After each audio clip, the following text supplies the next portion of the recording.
ল কলেজের যে ঘটনা তা নিয়ে কিন্তু উত্তাল রাজ্য রাজনীতি। আর এই মুহূর্তে প্রধান বিচারপতির হস্তক্ষেপ চেয়ে চিঠি আইনজীবীর।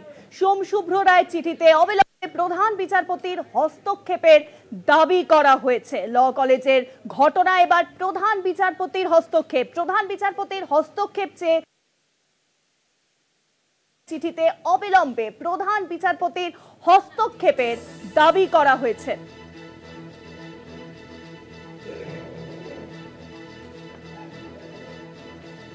আর বিষয়ে আরো জানাবেন এখন নিউজরুমের সঙ্গে রয়েছেন আমাদের প্রতিনিধি পীযূষ কান্তিনাথ। পীযূষ দা, দেখো, আইনজীবী সোম শুভ্র রায় কলকাতা হাইকোর্টের প্রধান বিচারপতিকে একটি চিঠি দিয়েছেন। সেই চিঠিতে ল কলেজের যে ঘটনা, সেই ঘটনার বিস্তারিত বিবরণ লিখে তিনি অবিলম্বে প্রধান বিচারপতির হস্তক্ষেপ চেয়েছেন।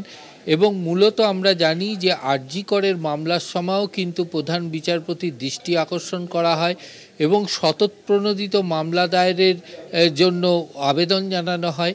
এক্ষেত্রেও ল কলেজের ঘটনার প্রেক্ষিতে প্রধান বিচারপতির হস্তক্ষেপ চেয়ে স্বতঃপ্রণোদিত মামলা দায়েরের আবেদন জানানো হয়েছে এবং উপযুক্ত কলকাতা হাইকোর্টের নজরদারিতে এই ঘটনার তদন্ত হোক বা নজরদারিতে এই ঘটনার তদন্ত রিপোর্ট চাওয়া হোক, এই সামগ্রিক বিষয় নিয়ে প্রধান বিচারপতির হস্তক্ষেপ চেয়ে চিঠি লেখা হয়েছে।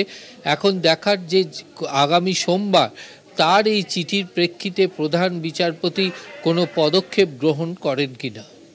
অনেক ধন্যবাদ পীযূষ দা। নিউজরুমের সঙ্গে ছিলেন আমাদের প্রতিনিধি পীযূষ কান্তিনাথ। ল কলেজের ঘটনায় প্রধান বিচারপতির হস্তক্ষেপের দাবি করা হয়েছে।